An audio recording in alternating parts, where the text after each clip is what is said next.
There was supposed to be no big secret in the last scene of Perry Mason, but there was one that was so shocking that the cast couldn't believe it.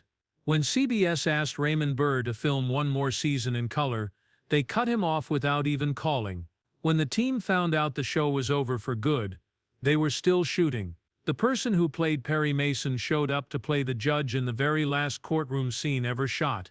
Real tears were caught on camera as 9 years of TV history came to an end with a secret that no one was meant to know. Earl Stanley Gardner did not believe in Hollywood. He had seen what they did to Perry Mason, the character he made up. The 1930s movies didn't get to the heart of the characters. It was even worse on the radio show. It turned his tough trial stories into soap show filler. Gardner hated it so much that he took Mason out of a project and swore that no one else could use his character again unless he was in charge. Then Gail Patrick came along. There was more to her than just her Hollywood name. She had learned about law. She had been in more than 60 movies. The most important thing was that she knew what Gardner wanted. Being married to Gardner's writing agent let her get close enough to talk to him in a real way. She listened, respected his limits, and over time earned his trust. Gardner's own production company, Paisano Productions, was born out of that trust. With Gail as president, she was one of the first women on TV to hold that job. CBS didn't want to show Perry Mason when they pitched it to them. It had to be live and exciting, like a soap show. But Patrick quickly stopped that. She knew that the stress of a real trial scene would break any actor. Still, CBS went with their soap show idea and made The Edge of Night. It was on for years, but it wasn't about Perry Mason. While this was going on, Patrick pushed for something smarter and shot scenes that were like I Love Lucy. That way each show could be improved and put on again and again for years. She was right. It changed the way courtroom plays were made and made Perry Mason stand the test of time. They did what they said they would do in 1956. The first show, The Case of the Moth-Eaten Mink, was paid for by Paisano Productions out of their own cash. A huge risk. It cost about $100,000, but the quality spoke for itself. Gardner was shocked. He told Gail in a letter that what he saw shocked him. Someone had finally gotten his idea right for the first time. It wasn't easy to find the right person to play Mason, though. Tests were done on big people. People like Fred McMurray, Richard Carlson, and even William Holden. But there was always something wrong. The trouble was that Gardner never wrote about how Mason looked in his books. Being present, smart, and in charge were all important parts of the job. When Raymond Burr came in, it wasn't to play Mason. He was trying out for the part of Hamilton Berger, the district attorney. He played bad guys before, so he thought he might as well be the bad guy here. But something odd took place.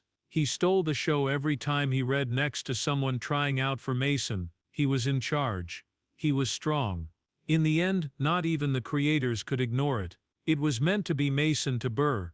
The big test then came. The screen test for Burr was seen by Gardner. The response was right away. He got up, pointed, and yelled, "That's Perry Mason." Gardner finally saw his character come to life just the way he had thought it would after years of being let down. That one moment made it official. Burr got the part. It took just as much thought to choose the rest of the team. Barb Hale was hired to play Della Street, the loyal servant. William Hopper, who had tried out for the part of Mason at first, was cast as private investigator Paul Drake instead. Hamilton Berger, the DA who could never quite beat Mason in court, was played by William Talman, who Burr had first tried to cast. Ray Collins came in as Lieutenant Tragg, the police detective who is skeptical but has strong morals. As soon as they were together, they clicked. The energy was there, and people could feel it from the first episode of the show in 1957. Burr was dedicated in more ways than one. He was told straight out by Gail Patrick, "You're great, but you need to lose weight." It was important to him. Burr lost almost 100 pounds in just 1 month. He changed his whole look and broke out of the mold that people had made of him. He stopped being the bad guy in movies and became the sure of himself, smart, and trustworthy lawyer that people would trust for years. The weight fight wasn't over, though. During the long run of the show, Burr slowly got it back. The work never stopped, though. He used to say that the long hours on set helped him keep it off, but the stress of keeping up the look hurt him in the end. Behind the scenes, Burr worked hard to stay in shape while giving one of the most famous TV performances of all time. Perry Mason wasn't just another crime show. When it first came out on TV in the late 1950s, something new and better. Behind the scenes, the team worked so hard to make sure everything was legal that it almost felt like they were making a real law company instead of a TV show. Ben Brady was a producer who had a law degree and used to work with famous people in show business. The story editor, Jean Wong, was also a lawyer, so she made sure that no script had any silly mistakes that would have been seen in court. After that there was Gail Patrick Jackson. Before Hollywood called, she almost became a lawyer. She paid close attention to every legal detail, from how a lawyer should walk into court to how they should ask a witness. They worked together the whole time, even when they were casting. They needed people who could sound and look like real lawyers. They spent almost 2 years making sure everything was perfect before the show even aired. There would have been no Perry Mason without Erlo Stanley Gardner, who made the show in the first place. He didn't just give up his character and leave. Gardner didn't want power, he wanted real power. He made a deal with CBS that gave him 60% of the company, which had never been done before. Before it got to him, every story had to go through a long process. When it did, he would take notes like a lawyer and tear it apart. These were not nice ideas. Things did change when he said they should. It scared the writers, but that's how he wanted it. That happened to Perry Mason before in the 1930s, and he wasn't going to let it happen again. He went so far as to write a Bible for the show that told Perry exactly how to act, say and think. CBS decided to do everything just to get the rights. Gardner stayed active with all 271 episodes, reading over the plots and writing new books on the side. The first show was called The Case of the Moth-Eaten Mink. It was shot in late 1956, but it didn't air for months. It didn't look like a normal TV show when it finally came out. It was dark and moody inside. A shadow moved along the walls. The shots looked like they were from an old horror movie, not a courtroom crime story. In the background, there were gangsters. Strange notes were tucked under the tables. There was even a gunfight in Perry's office. Ray Burr also looked different. With his sharp features and tough guy hat, he looked less like a lawyer and more like a detective. The set pieces were also different. Paul Drake wasn't blonde yet, and the furniture looked more worn and rough. That style became less harsh as the show went on. The dark vibe gave way to a smoother, more unified look. The bass didn't change though. People behind it were smart and sharp, and they thought that if you were going to make a law show, it had to feel like the real thing.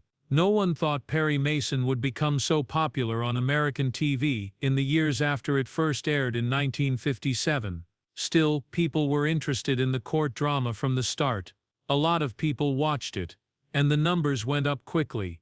It came in 43rd place in its first season. It went from 1st to 19th in a second. It made it into the top 10 in the third season. At its peak, the show was seen by more than 15 million people every Saturday night, putting it in 5th place across the country. After moving the show to Thursday nights in 1962, CBS was sure they had something great that would beat the other shows. It did happen. Perry Mason had a loyal fan base for 9 seasons and 271 shows. It stayed in the top 20 until the 8th season, which doesn't happen very often. Even the top people at CBS used the show to beat out rivals like Bonanza on NBC. But it wasn't just about the scores. There was quick praise for the show from reviewers as well. It was up for an Emmy for Outstanding Dramatic Series in its first year. Raymond Burr, who played Perry Mason, made a lot of money very quickly. Barbara Hale, who played his co-star, won an Emmy for Best Supporting Actress. He got 2 for Best Lead Character. Even better, Burr was in almost every scene of every show, which made his acting even better. There were more awards to come. Based on reader votes, Perry Mason and Burr also won TV Guide Awards, making it clear how much regular watchers loved them. But the American Bar Association may have given the best award. They gave the show their first Silver Gavel Award for being accurate and respectful of legal principles. Even though Perry won every case he worked on, people watched the show every week. It wasn't just something fun for them to do. From 1957 to 1962, every Saturday at 8:30 p.m. meant one thing. It had Harry Mason on. Families made sure that everyone had dinner and did their jobs, and that no one had any plans that would get in the way. It wasn't just a show. The act was a rite. The dramatic music at the beginning set the mood, and people got ready for another legal fight full of twists. Because CBS showed it early in the evening, the whole family could watch together. It worked. For 5 years in a row, the show ruled its Saturday time spot. Fans stuck with it even after it changed to Thursdays. It was rare for people to be that faithful, but Perry Mason deserved it. The fact that it spoke to people of all ages made the show even more special. It was watched by kids, parents, grandparents, and everyone else.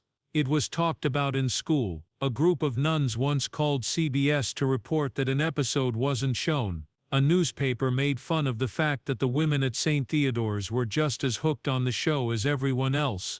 Ray Burr seemed to know how much people cared about the show. He went to see friends in hospitals, answered their letters, and never forgot how much they loved him.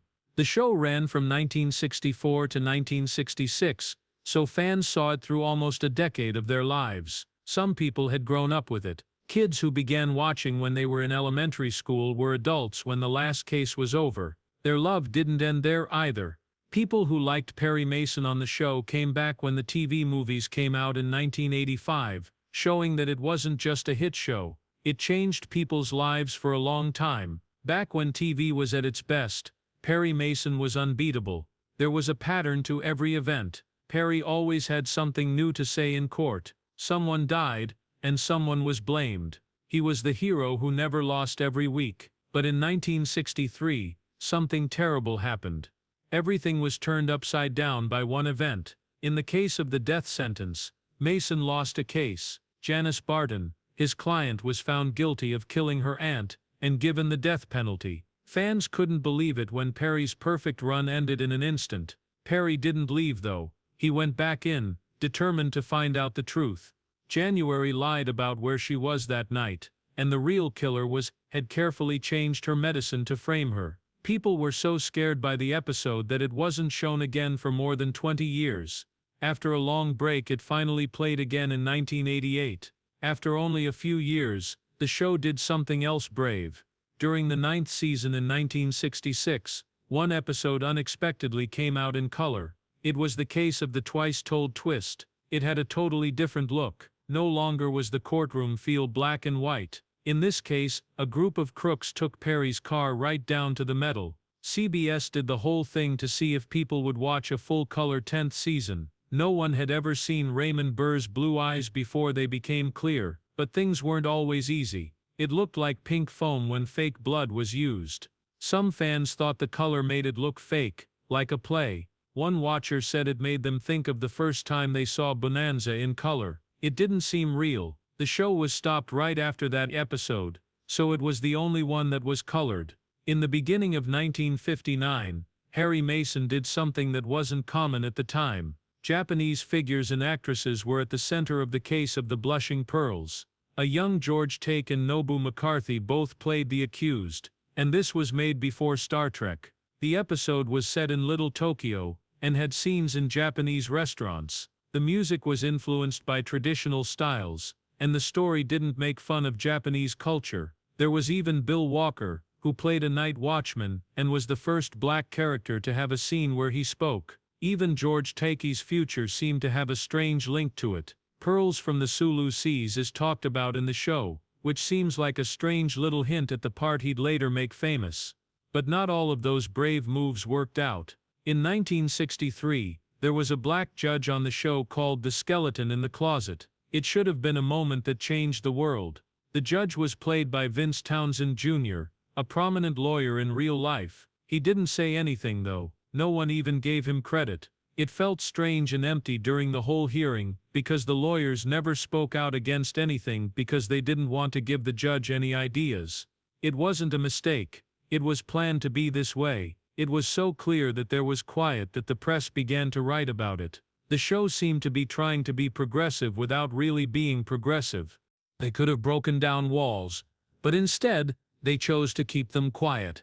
William Talman, who was best known for playing the strict and serious D.A. Hamilton Berger on Perry Mason, walked into a scandal on a quiet Saturday night in March 1960 that almost destroyed his life. That night, cops broke into an apartment in West Hollywood, by pretending to be someone else. What they said they found turned into a big deal in the news. Reports say Talman and a group of others were found naked or only partially dressed. There was marijuana in the room, and there were whispers in the press that they had seen dirty movies and lewd photos. Pelgy Louise Flanagan, who would later marry Talman, was one of the people who were taken. The newspapers didn't hold back. It was a naked marijuana party, as they called it. People used to respect Talman as an actor, but all of a sudden, they treated him like a criminal. Those who were with him were charged with drug possession and lewd behavior. The damage happened right away. After only 4 days, CBS really stepped it up. They fired Talman right away. Before the case was over, they did not even give a good reason. They took him out of the credits, changed the shooting plan, and took him out of the very beginning of the show. His name was gone, even though 4 shows had already been shot. Things get worse from here on out. By June, there wasn't enough proof, so the judge threw out the whole case. The court agreed that the arrest wasn't fair. CBS still wouldn't change. They were ready to get rid of Talman completely. People who knew Hamilton Berger didn't see him for 9 long months. Not only that, but Talman had already been cleared by the law. But Talman wasn't the only one.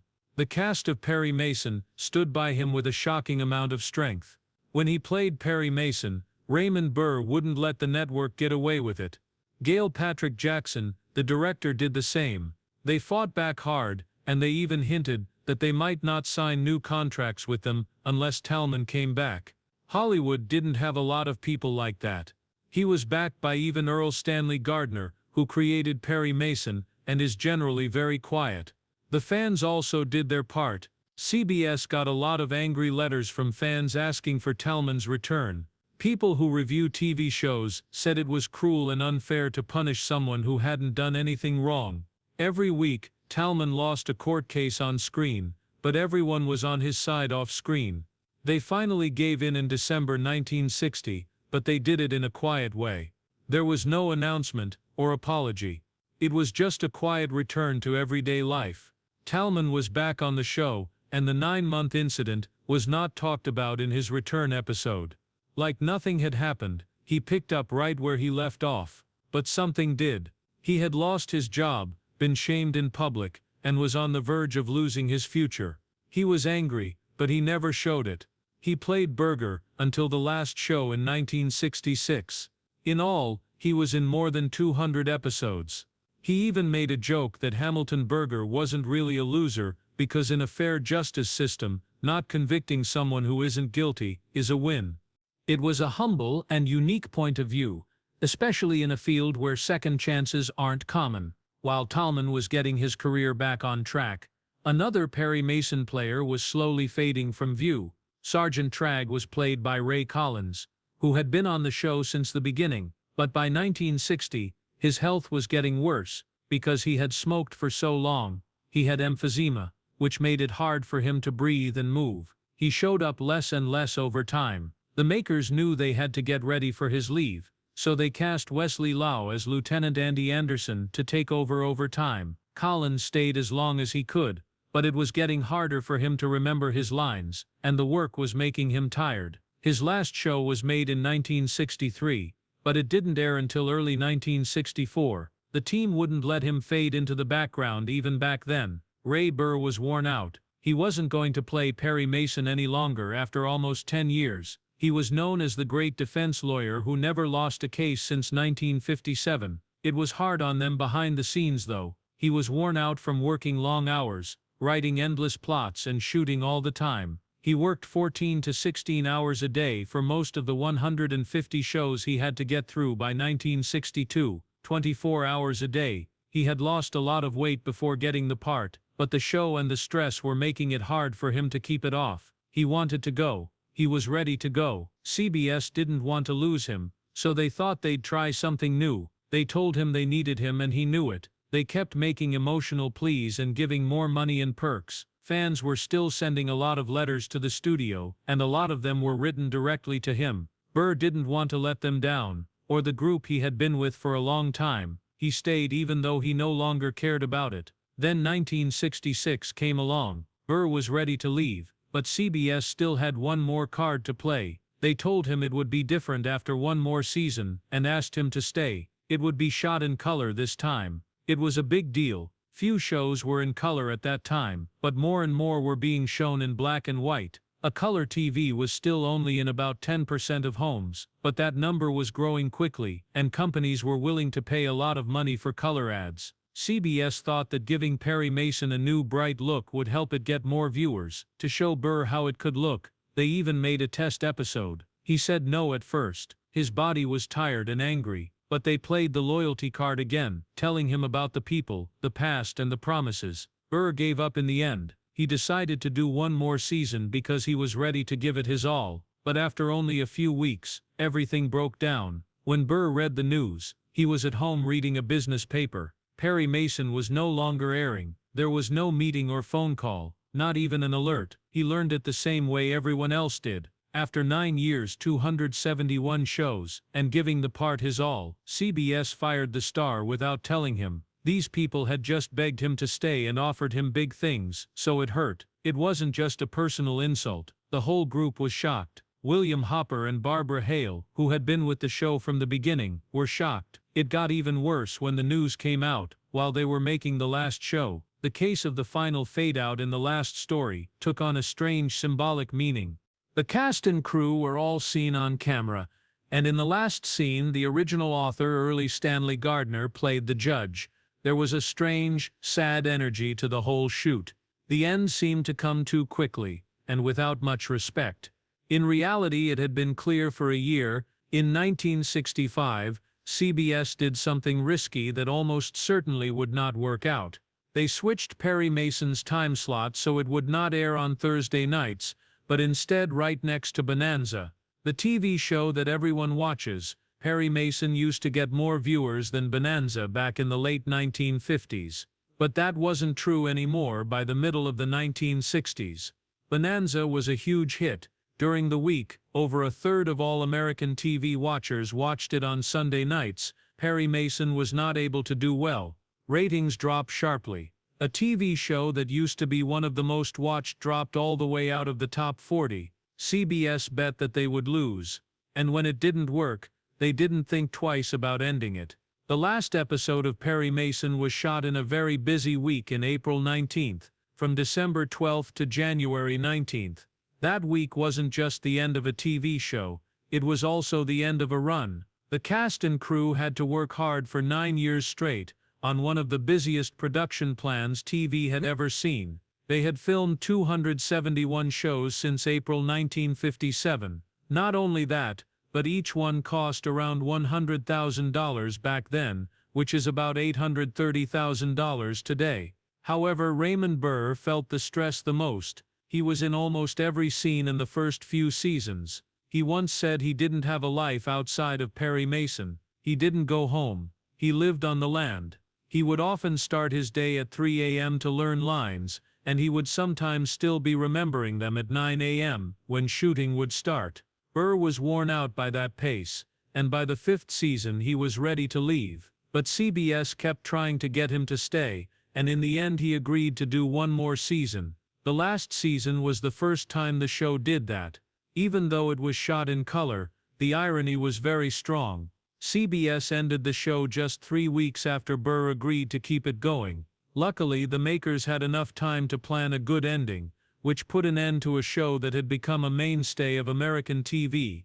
April 19, 1966 was the last day of shooting. It was a sad day. An age of groundbreaking TV dramas came to an end. One actor, Don Anderson, had small parts in more than 120 shows, and became a recognized face in the background. The show wasn't just a show for the fans and the people who worked on it. It was a full-time job that took almost 10 years to finish, and in the last week, everything came to a quiet but strong end.